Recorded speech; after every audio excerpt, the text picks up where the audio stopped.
सभी को नमस्कार। स्पेशल एजुकेशन यूट्यूब चैनल में सभी का हार्दिक स्वागत है। तो आप देख रहे हैं सरकारी कर्मचारियों के लिए 10 बड़े अपडेट हैं। जानते हैं ओपीएस और सुविधा कर्मी के बारे में 10 अपडेट।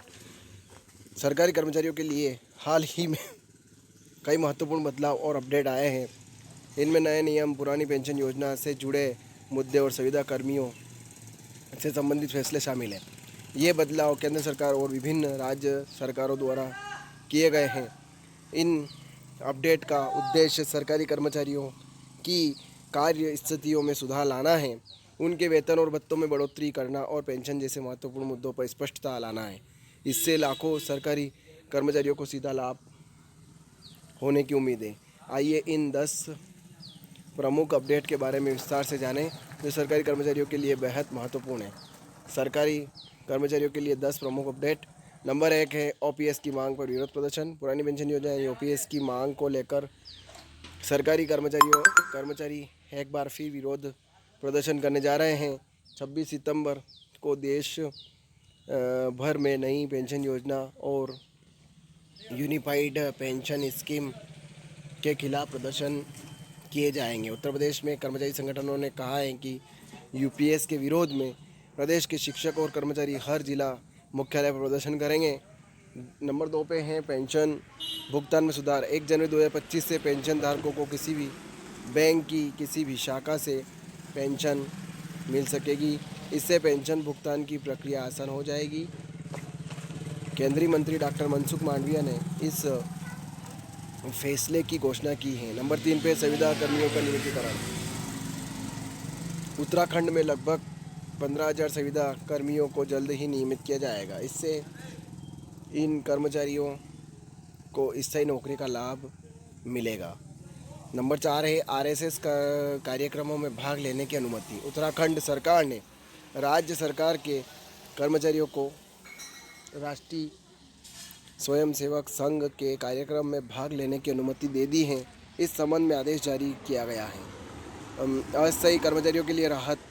मध्य प्रदेश सरकार ने स्थायी कर्मचारियों के लिए एक बड़ा फैसला लिया है। अब वे 31 मार्च 2026 तक अपने पदों पर बने रहेंगे। इससे इन कर्मचारियों को रोजगार सुरक्षित मिलेगा। नंबर 6 पे है हिमाचल प्रदेश में वेतन स्थिति में बदलाव। हिमाचल प्रदेश के सरकारी कर्मचारियों को इस महीने का वेतन 5 तारीख को मिलेगा, जबकि पेंशनरों को 10 तारीख को भुगतान किया जाएगा। यह फैसला मुख्यमंत्री सुखविंदर सिंह सुक्खू द्वारा लिया गया है। नंबर 7 पे है बिहार में ऑनलाइन उपस्थिति। बिहार में 1 अक्टूबर से शिक्षकों के लिए ई शिक्षा पोर्टल पर ऑनलाइन उपस्थिति दर्ज करना अनिवार्य हो जाएगा।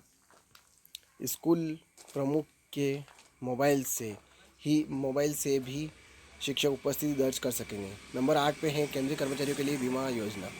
सरकारी कर्मचारियों के लिए 1 करोड़ रुपए तक का बीमा कवर देने की योजना पर विचार किया जा रहा है। इससे कर्मचारियों को बेहतर वित्तीय सुरक्षा मिलेगी। आगे ये है रेलवे कर्मचारियों के लिए नए नियम। रेलवे कर्मचारियों के लिए कुछ नए नियम लागू किए गए हैं, जिनका उद्देश्य उनकी कार्य स्थितियों में सुधार लाना है। यूपी में संपत्ति कर में राहत। उत्तर प्रदेश सरकार ने सरकारी कर्मचारियों को संपत्ति कर में कुछ राहत दी है। इससे उनका वित्तीय बोझ कम होगा। ये 10 बिंदु थे, ये बड़ा अपडेट है। आगे इसमें सरकारी कर्मचारियों के लिए प्रमुख अपडेट है विवरण। अपडेट ओपीएस की मांग। 26 सितंबर को देश भर में विरोध प्रदर्शन। पेंशन भुगतान। 1 जनवरी 2025 से किसी भी बैंक खाते से पेंशन मिलेगी। संविदा कर्मी। उत्तराखंड में 15,000 कर्मियों का नियमितीकरण। आरएसएस कार्यक्रम। उत्तराखंड में कर्मचारियों को भाग लेने की अनुमति। अस्थायी कर्मचारी। एमपी में 31 मार्च 2026 तक नौकरी की सुरक्षा। वेतन तिथि। हिमाचल में 5 तारीख को वेतन, 10 को पेंशन। ऑनलाइन उपस्थिति। बिहार में 1 अक्टूबर से लागू। बीमा योजना तो 1 करोड़ तक कवर प्रस्तावित।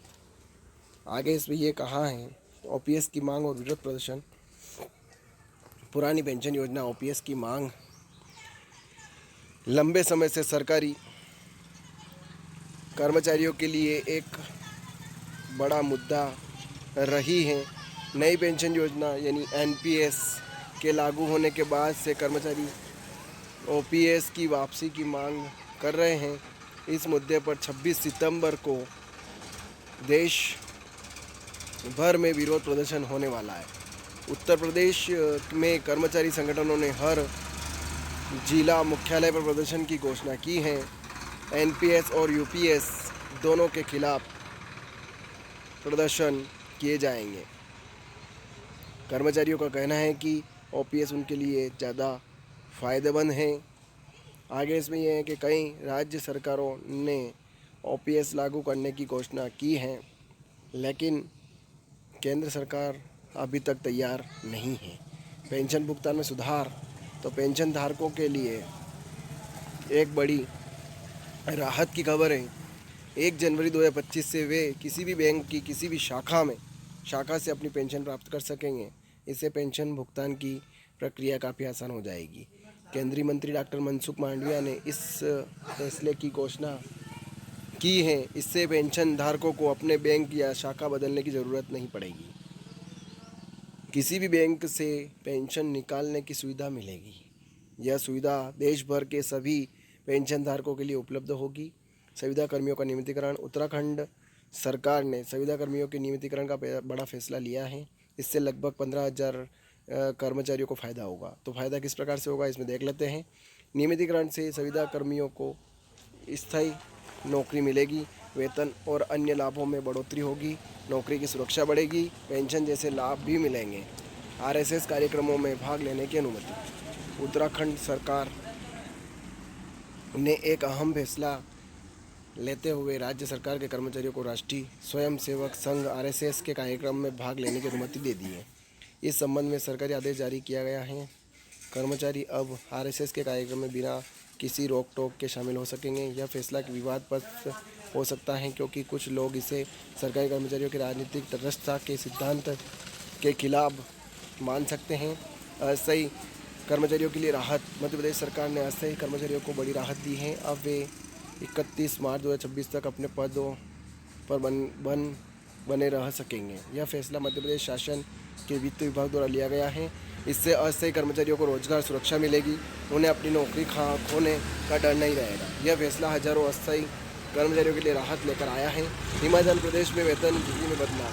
हिमाचल प्रदेश के सरकारी कर्मचारियों और पेंशनर के लिए वेतन और पेंशन भुगतान की तारीखों में बदलाव किया है। कर्मचारियों को इस महीने का वेतन 5 तारीख को मिलेगा, पेंशनर को 10 तारीख को भुगतान किया जाएगा। यह फैसला मुख्यमंत्री सुखबिंदर सिंह सुक्खू द्वारा लिया गया है। इससे कर्मचारियों और पेंशनर को समय पर भुगतान सुनिश्चित होगा।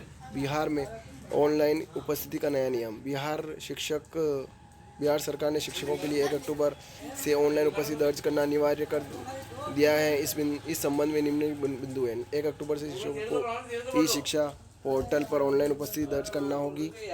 स्कूल प्रमुख के मोबाइल से भी शिक्षक अपनी उपस्थिति दर्ज कर सकेंगे। यह नया नियम बिहार के सभी सरकारी स्कूलों के शिक्षकों पर लागू होगा।